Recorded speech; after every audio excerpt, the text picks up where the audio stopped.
Hi friends, welcome to my channel. നിങ്ങൾ ആദ്യമായിട്ടാണ് എൻ്റെ ചാനൽ കാണുന്നതെങ്കിൽ സബ്സ്ക്രൈബ് ചെയ്യാൻ മറക്കരുത്. കൂടാതെ അടുത്തുള്ള പാട്ടുകൾ അപ്ലോഡ് ചെയ്യുമ്പോൾ അറിയുവാനായി ആ ബെല്ലൈക്കൺ കൂടി ഒന്ന് പ്രസ് ചെയ്തേക്കാം.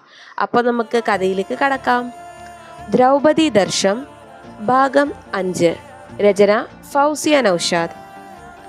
വാതിൽ തുറന്ന അവളെ കണ്ട് അവൻ ഒരു നിമിഷം തരിച്ചു നിന്നു.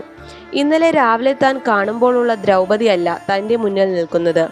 ഒരു ദിവസം കൊണ്ട് അവൾ വല്ലാതെ മാറിപ്പോയി. മുഖമൊക്കെ വിളറി, അലസമായി കിടക്കുന്ന മുടിയിഴകൾ, നന്നേ ക്ഷീണിച്ചു. പാതി തുറന്ന കണ്ണുകളോടെ നിൽക്കുന്ന അവളെ കണ്ടപ്പോൾ അറിയാതെ അവൻ്റെ ഉള്ളൊന്ന് നീറി. പെട്ടെന്ന് നിലത്തേക്ക് വീഴാനൊരുങ്ങിയ അവളെ അവൻ താങ്ങി. എടോ ദ്രൗപദി, ഡോ! അവൻ തട്ടി വിളിച്ചപ്പോൾ അവൾ എന്തോ പിച്ചും പെയ്യും പറയുന്നുണ്ടായിരുന്നു. അവൻ പെട്ടെന്നൊന്ന് ഞെട്ടി. അവൾക്ക് പൊള്ളുന്ന ചൂട്. എൻ്റെ ഈശ്വര! അവൻ തലയിൽ കൈവച്ചു. അകത്തേക്ക് കയറി വാതിലടച്ചു. അവളെ താങ്ങി ബെഡിൽ കിടത്തി. ആ സമയത്ത് അവന് മറ്റൊന്നും ഓർമ്മ വന്നില്ല. തുണി നനച്ചു കൊണ്ടുവന്ന് അവനവളുടെ നെറ്റിയിൽ വെച്ചു. അവളെ പുതപ്പിച്ചു. ചൂട് കാപ്പി ഉണ്ടാക്കി കൊണ്ടുവന്ന് അവളെ പിടിച്ചെഴുന്നേറ്റിരുത്തി അവളെ ചുണ്ടോട് ചേർത്തു. അവശയായ അവളത് മെല്ലെ ഇറക്കി. റൂമിൽ തിരഞ്ഞ് പാരസെറ്റാമോൾ ഗുളിക എടുത്ത് അവളെ കൊണ്ട് കഴിപ്പിച്ചു. 2-3 തവണ അവളുടെ നെറ്റിയിൽ തുണി നനച്ചിട്ടു. അപ്പോഴേക്കും അവളുടെ ചൂട് നന്നേ കുറഞ്ഞു. അവൻ്റെ ഉള്ളിൽ പേരറിയാത്ത ഒരു വികാരം ഉടലെടുക്കുകയായിരുന്നു. ആ നിമിഷങ്ങളിൽ അവളെ ഉപേക്ഷിച്ച് പോവാൻ അവന് മനസ്സ് വന്നില്ല. അവളുടെ പനി ഒന്ന് കുറഞ്ഞു എന്ന് തോന്നിയപ്പോൾ അവൻ പോവാനൊരുങ്ങി. പെട്ടെന്ന് അവൾ അവൻ്റെ കയ്യിൽ കയറി പിടിച്ചു. അവൾ സ്വബോധത്തിൽ ചെയ്യുന്നതായിരുന്നില്ല ഒന്നും. പോവല്ലേ ദേവേട്ട! അവളുടെ മുറിഞ്ഞ ശബ്ദം കേട്ടപ്പോൾ അവൻ്റെ ഉള്ളു നീറി. ദേവേട്ടൻ എന്നല്ലേ അവൾ വിളിച്ചത്? ചിലപ്പോൾ ഓർക്കാതെയാവും. അവൻ അവളുടെ അടുക്കലിരുന്നു. അവളുടെ മുടിയിഴകളിൽ മെല്ലെ തലോടി. അതുവരെ അവരിൽ നിന്ന് അങ്ങനെ ഒരു സമീപനം ആരോടും ഉണ്ടായിട്ടില്ല. പക്ഷെ അവൾക്കായി, ആ കുറുമ്പി പെണ്ണിന് വേണ്ടി അന്നാ ഹൃദയം മഞ്ഞുമല പോലെ ഉരുകി. അവളുടെ ഒപ്പം ഇരിക്കുമ്പോൾ അവൻ്റെ മനസ്സ് വല്ലാതെ സന്തോഷിച്ചു. എപ്പോഴോ അവൾ അവൻ്റെ തോളിലേക്ക് ചാഞ്ഞു. ദർശ അവളെ ചേർത്ത് പിടിച്ചു. അവൻ്റെ നെഞ്ചോരം ചേർന്നിരിക്കുമ്പോൾ അവൾ ചൂട് പിടിച്ചു. എത്ര നേരം അങ്ങനെ ഇരുന്നെന്നറിയില്ല. രണ്ടുപേരും ആ ഇരിപ്പിലിരുന്ന് മയങ്ങി. ദർശിൻ്റെ ഫോൺ റിങ് ചെയ്യുന്നത് കേട്ടാണ് ദ്രൗപദി കണ്ണു തുറന്നത്.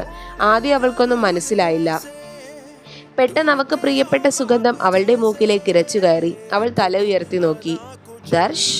അവളൊന്ന് അമ്പരന്നു. പെട്ടെന്ന് അവൾക്ക് കഴിഞ്ഞ നിമിഷങ്ങൾ ഒരു സ്വപ്നം പോലെ ഓർമ്മ വന്നു. പനിച്ചു വിറച്ചു കിടന്ന തനിക്കൊരു രക്ഷകനായി കടന്നു വന്ന ദർശ്. അവൾ അവൻ്റെ നിഷ്കളങ്കമായ മുഖത്തേക്ക് നോക്കി. അവൻ നല്ല മയക്കത്തിലായിരുന്നു. അവൻ്റെ കുഞ്ഞു നാസികയും കട്ടമീശയും ട്രിം ചെയ്ത താടിയും അവളൊരു നിമിഷം അങ്ങനെ നോക്കിയിരുന്നു. തന്നെ ചേർത്ത് പിടിച്ചിരിക്കുന്ന അവനോട് അവൾക്കൊരു നിമിഷം വല്ലാതെ സ്നേഹവും വാത്സല്യവും തോന്നി. അവൻ്റെ വിടർന്ന നെഞ്ചിൽ അങ്ങനെ ചേർന്നിരിക്കുമ്പോൾ അവൻ്റെ നെഞ്ചിടിപ്പുകൾ അവൾക്ക് കേൾക്കാമായിരുന്നു. പെട്ടെന്ന് അവൻ കണ്ണു തുറന്നു. അവൻ്റെ കണ്ണുകൾ അവനെ തന്നെ നോക്കിയിരിക്കുന്ന അവളുടെ കണ്ണുകളുമായി ഉടക്കി.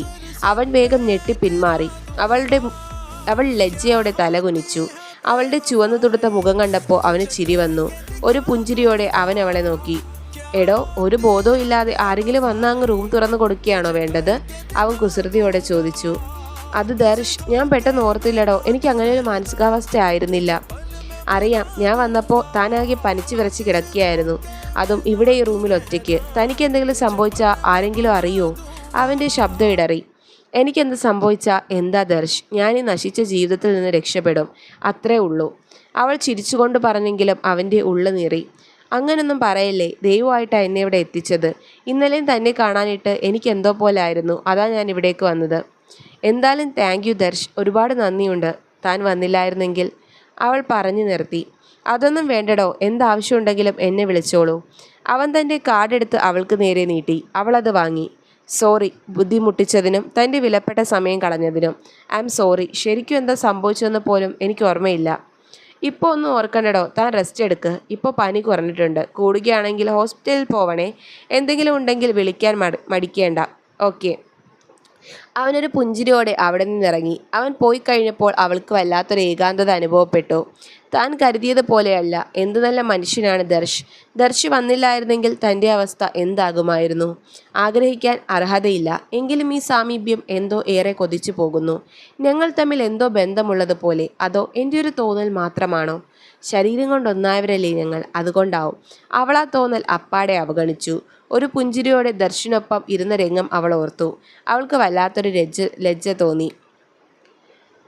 പക്ഷെ പെട്ടെന്ന് അവളുടെ മനസ്സിലേക്ക് ആ വ്യക്തിയുടെ മങ്ങിയ രൂപം ഓർമ്മ വന്നു. അരുത്, പഴയതൊന്നും മറക്കരുത് ദ്രൗപദി. അവനോടെന്നല്ല, ഒരാളോടും താൻ അടുക്കാൻ പാടില്ല. തൻ്റെ ദൗത്യം ഒരിക്കലും മറക്കാനും പാടില്ല, അവളുടെ മനസ്സ് പറഞ്ഞു. അന്ന് ദർശ് പിന്നെ വന്നില്ല. അവൾ അന്ന് എവിടെയും പോവാതെ വിശ്രമിച്ചു. പിറ്റേന്ന് രാവിലെ ട്യൂഷൻ സെൻറ്ററിൽ എത്തിയതും അവിടുത്തെ പ്രിൻസിപ്പൾ അവളെ തടഞ്ഞു. എന്താ ഇവിടെ? അയാൾ പരുഷമായി ചോദിച്ചു. എന്താ സാർ പതിവില്ലാതെ ഒരു ചോദ്യം? അവൾ ആരാഞ്ഞു. ഓഹോ, ഒന്നും അറിയാത്ത പോലെ. നിന്റെ വീടും വീട്ടുകാരും ഒക്കെ എവിടെ? അയാൾ ചോദിച്ചു. അതൊക്കെ എന്തിനു നിങ്ങളറിയണം? ഓഹോ, തൻ്റെ ഇടം അതവിടെ നിൽക്കട്ടെ. ഇനി ഈ ട്യൂട്ടോറിയൽ നിങ്ങളെ നിർത്താൻ ഞങ്ങൾക്കൊരു ഉദ്ദേശവുമില്ല. അയാൾ പറഞ്ഞത് കേട്ട് അവൾ സ്തബ്ധയായി നിന്നു. കാരണം ഇപ്പോൾ എല്ലാവരും പറഞ്ഞു നടക്കുന്നത് ഫ്ലാറ്റിലേക്ക് അനാവശ്യമായി നിങ്ങൾ ആണുങ്ങളെ പ്രവേശിക്കുന്നു എന്നും നിങ്ങൾ ഒറ്റയ്ക്ക് താമസിക്കുന്നതിൽ എന്തോ ഗൂഢലക്ഷ്യമുണ്ടെന്നും. പ്രിൻസിപ്പൾ പറഞ്ഞത് കേട്ടവൾ തരിച്ചു നിന്ന് പോയി. എന്തൊക്കെയാ സാർ പറയുന്നത്? ഇതൊക്കെ ആരാ പറഞ്ഞത്? സത്യമല്ലേ? അല്ല, ഞാൻ ഫ്ലാറ്റിലേക്ക് ആണുങ്ങളെ കയറ്റാറുണ്ടെന്നു ആരോ സാറിനെ തെറ്റിദ്ധരിപ്പിച്ചതാണ്. ഓഹോ, ഇപ്പോൾ അങ്ങനെയായി. എന്തായാലും ഇനി നിങ്ങളെ ഇവിടെ നിർത്താൻ എനിക്ക് താല്പര്യമില്ല സാർ. അവളുടെ വിളി വകവയ്ക്കാതെ അയാൾ മുന്നോട്ട് നടന്നു. അവൾ നിരാശയോടെ പുറത്തേക്ക് നടന്നു. കരഞ്ഞു കലങ്ങിയ കണ്ണുകളോടെ അവൾ നടന്നു. അവിടെ കണ്ടൊരു ബസ് സ്റ്റോപ്പിൽ അവൾ ഇരുന്നു. തൻ്റെ മുന്നോട്ടുള്ള വഴിയിൽ ഇരുൾ മൂടുന്നതായി അവൾക്ക് തോന്നി. വിധിയെന്ന് പറഞ്ഞതൊക്കെ സമാധാനിക്കാൻ കഴിയുമോ? എന്തൊക്കെയാണ് ജീവിതത്തിൽ സംഭവിക്കുന്നത്? എന്നാലും അറിഞ്ഞുകൊണ്ടൊരു പുരുഷനും കീഴടങ്ങിയിട്ടില്ല. ദർശ് അറിയാതെ സംഭവിച്ചു. ഇന്നലെ നടന്നതും അങ്ങനെ തന്നെ. ആരും ആശ്രയമില്ലാത്ത സമയത്ത് ദർശ് ഒരു ദേവനെ പോലെ കടന്നു വന്നു. ശ്യാം, അവനൊരു ചെന്നായി. അല്ലാതെ ഞാനൊരു തെറ്റും ചെയ്തിട്ടില്ലല്ലോ ഈശ്വര, നീ തന്നെ എനിക്കൊരു വഴി കാണിച്ചു താ. അതും ഓർത്ത് അവിടെ ഇരിക്കുമ്പോൾ അവൾക്ക് ദർശിനെ ഓർമ്മ വന്നു. ദർശിനോടൊരു ജോലി ഒപ്പിച്ചു തരാൻ പറഞ്ഞാലോ? എന്തായാലും തന്നെ സഹായിക്കാൻ ദർശിന് കഴിയും. പക്ഷേ പെട്ടെന്ന് അവൾ ആ ചിന്ത പിൻവലിച്ചു. വേണ്ട, ഇപ്പോൾ തന്നെ ദർശിന് താനൊരു ഭാരമാണ്. ഒരുപാട് ബുദ്ധിമുട്ടിക്കുന്നുണ്ട്. ഇനി ഇതും കൂടി വേണ്ട. ആശി, ആ ഫയലൊക്കെ നോക്കിയോ നീ? എല്ലാം ഓക്കെ അല്ലേ? അശ്വിക്കിനോടായി ദർശി ചോദിച്ചു. ആണെടാ, എല്ലാം ഓക്കെയാണ്. ഞാൻ ആലോചിക്കുന്നത് ആ ശ്യാമിനെ ഇവിടെ നിന്ന് പുറത്താക്കിയാലോ എന്നാണ്.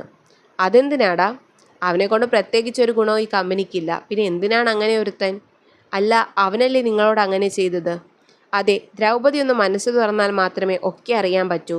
അവൾ അങ്ങനെ ഒരു നിഗൂഢ സത്യമാടാ. ആരോടും അധികം അവൾ അടുക്കാറില്ല. പക്ഷെ നിന്നോട്? ആശി പുരുകമുയർത്തി അവനെ നോക്കി. അല്ല, എന്നോട് അവൾക്ക് എവിടെ ഒരു സോഫ്റ്റ് കോർണർ ഉണ്ടെന്ന് തോന്നുന്നു. എങ്ങനെ ഇല്ലാതിരിക്കുക? അവളുടെ ചാരിത്രം കവർന്നെടുത്തവനല്ലേ നീ? അവൻ കുസൃതിയോടെ പറഞ്ഞു. നിന്റെ തലയ്ക്കൊന്ന് തന്നാലുണ്ടല്ലോ. ഒന്ന് പോടാ. എനിക്കതിൽ നല്ല കുറ്റബോധമുണ്ട്. നിനക്കറിയാലോ, ഒരു പെണ്ണിൻ്റെ മുഖത്ത് നേരെ ചൊവ്വേ നോക്കാത്ത ഞാനാണ്. സാരമില്ലടോ, എന്തെങ്കിലുമൊക്കെ ഈശ്വരൻ കണ്ടിട്ടുണ്ടാവും. ദർശിൻ്റെ പേരിൽ വന്ന അപമാനമായതുകൊണ്ട് തന്നെ ഇനി ഒന്നിനും ദർശിനെ ബുദ്ധിമുട്ടിക്കില്ലെന്ന് ദ്രൗപദി തീരുമാനിച്ചു. അവൾ ഫ്ലാറ്റിൽ എത്തി. പക്ഷേ അവർ തടഞ്ഞു. കണ്ട ചെക്കന്മാരെ ഫ്ലാറ്റിലേക്ക് കയറ്റുന്നവരെയൊന്നും ഇവിടെ താമസിപ്പിക്കാൻ കഴിയില്ല. ഈ മാസത്തെ വാടക വേണ്ട, ഇവിടെ നിന്ന് പോവണം. ഫ്ലാറ്റിൻ്റെ ഓണർ പറഞ്ഞു. സാർ, ഞാനൊരു തെറ്റും ചെയ്തിട്ടില്ല. അതെൻ്റെ ഫ്രണ്ടാണ്, അവൾ പറഞ്ഞു. ഇത്ര നാളില്ലാത്തൊരു ഫ്രണ്ട്? അത് ഒറ്റയ്ക്ക് താമസിക്കുന്ന ഒരു പെണ്ണിനെ കാണാൻ വിശ്വസിക്കാൻ കഴിയുന്ന കള്ളം വല്ലതും പറയണം. സാർ, എന്നെ തെറ്റിദ്ധരിച്ചതാ. ഇനിയൊന്നും കേൾക്കണ്ട മിസ് ദ്രൗപദി, ഇന്ന് തന്നെ ഇവിടെ നിന്ന് പോവണം. സാർ, അവൾ നിരാശയോടെ അയാളെ നോക്കി. ഓക്കെ സാർ, ഞാൻ പൊക്കോളാം. വലിയ സദാചാരക്കാർ. നാണമുണ്ടോ നിങ്ങൾക്ക്? ഒരു പെണ്ണോ ആണോ ഒരുമിച്ചിരുന്ന അവിഹിതം? അല്ലെങ്കിൽ തന്നെ നിങ്ങൾക്ക് എന്താ? ഞങ്ങൾ പ്രായപൂർത്തിയായവരാ. എന്താണ് ഞങ്ങൾ ചെയ്യുന്നതെന്ന് ഞങ്ങൾക്കറിയാം. അയാളുടെ മുഖത്ത് നോക്കി അത് പറഞ്ഞിട്ട് അവൾ അകത്തേക്ക് പോയി. തൻ്റെ വസ്ത്രങ്ങളും സാധനങ്ങളും ഒക്കെ പാക്ക് ചെയ്ത് കീ അയാളെ ഏൽപ്പിച്ച് അവൾ അവിടെ നിന്നിറങ്ങി. എവിടെ പോകണമെന്നോ എങ്ങോട്ടേക്കാണെന്നോ ഒരു വഴിയും കണ്ടില്ല. വീട്ടിലേക്ക് പോവാമെന്ന് വെച്ചാൽ അത് അപകടമാണ്. തന്നെ വലിച്ചു കീറാൻ ആ ചെന്നായ മടിക്കില്ല. എന്തായാലും വീട്ടിലേക്കില്ല. അവിടെ കണ്ട ബസ് സ്റ്റോപ്പിൽ അവൾ ഇരുന്നു. എത്ര നേരം ഇരുന്നെന്നറിയില്ല. നേരം ഇരുട്ടി. തന്നെ ഇറക്കിവിട്ട എല്ലാവരോടും അവൾക്ക് വല്ലാത്ത ദേഷ്യം തോന്നി. 8 മണി, 9 മണി, 10 മണി. എന്നിട്ടും അവൾ ആ ഇരിപ്പ് തുടർന്നു. വരുന്നവരൊക്കെ അവളെ നോക്കുന്നുണ്ടായിരുന്നു. രാവേറെയായി. എല്ലാവരും വീടണഞ്ഞു. അവൾ മൂകിയായി അവിടെ ഇരുന്നു. പോവാൻ മറ്റൊരിടം ഇല്ലാതെ. ഹോസ്റ്റലിൽ നിന്ന് വന്നതിനാൽ അവിടേക്കിനി മടങ്ങിപ്പോവാനും കഴിയില്ല. എല്ലായിടവും ഉള്ള പോലെ ഒറ്റയ്ക്ക് പിഴഞ്ഞ കണ്ടാൽ ആക്രമിക്കുന്നവന്മാർ അവളെയും കണ്ടു. ഏതാടാ ഈ ഐറ്റം? മുമ്പ് ഇവിടെ എങ്ങും കണ്ടിട്ടില്ലല്ലോ. കൂട്ടത്തിലുള്ള ഒരുത്തൻ അശീല ചുവയോടെ പറഞ്ഞു. കൊള്ളാടാ, ഇവിടത്തെ ആണെങ്കിൽ എന്താ രുചിയൊന്നും അറിയണമല്ലോ. ഒരു വഷളം ചിരിയോടെ അവളെ ഉഴിഞ്ഞവൻ പറഞ്ഞു. അവൾ ഭയത്തോടെ ബാഗും കെട്ടിപ്പിടിച്ച് അവിടെ നിന്നു. അവൾക്ക് ലോകത്തെ എല്ലാ പുരുഷന്മാരോടും അറപ്പ് തോന്നി. അല്ലെങ്കിലും മിക്കവാറും ഇതേപോലെ കാമഭ്രാന്തന്മാരായിരിക്കും. ഇവനൊക്കെ പെണ്ണിനെ കണ്ടിട്ടില്ലേ? അവർ അവളുടെ അടുത്തേക്ക് വന്നതും അവൾ ബാഗും എടുത്ത് മുന്നേ ഓടി. കാല് കുഴയാൻ തുടങ്ങി. കൺമുന്നിലൊന്നും അവളെ രക്ഷിക്കാൻ ഒരാളെയും അവൾ കണ്ടില്ല. എൻ്റെ കൃഷ്ണ, എന്നെ കൈവിടയില്ലേ? എൻ്റെ ഭഗവാനെ, ഇനിയും നീ പരീക്ഷിക്കരുതേ. അവൾ മനമുരുകി സകല ദൈവങ്ങളെ വിളിച്ചു പ്രാർത്ഥിച്ചു. പെട്ടെന്നൊരു കാർ വന്നു. അവൾ അവിടെ നിന്നു. ദർശ്. കാറിൽ നിന്നിറങ്ങിയ ആളെ കണ്ട് അവളുടെ കണ്ണ് തിളങ്ങി. അവൾ ഓടി അവൻ്റെ അടുത്തേക്ക് ചെന്നു. പരിഭ്രമിച്ചു വരുന്ന അവളെയും പുറകെ ഒരു സംഘത്തെയും കണ്ടതും അവന് കാര്യം ഏകദേശം പിടികിട്ടി. എന്നെ രക്ഷിക്കണേ ദർശ്, പ്ലീസ്. അവൻ്റെ മുന്നിൽ കൈകൂപ്പി അവൾ പറഞ്ഞു. ഓഹോ, പുതിയ ആളെയും കൊണ്ട് വന്നേക്കോ അവള്. അത് മാത്രമേ കേൾക്കാൻ കഴിഞ്ഞുള്ളൂ. പിന്നീടൊക്കെ ഒരു പുകയായിരുന്നു.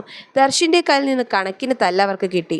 താൻ കാറിൽ കയറടോ, ദ്രൗപദിയെ നോക്കി ദർശ് പറഞ്ഞു. എവിടേക്കാ?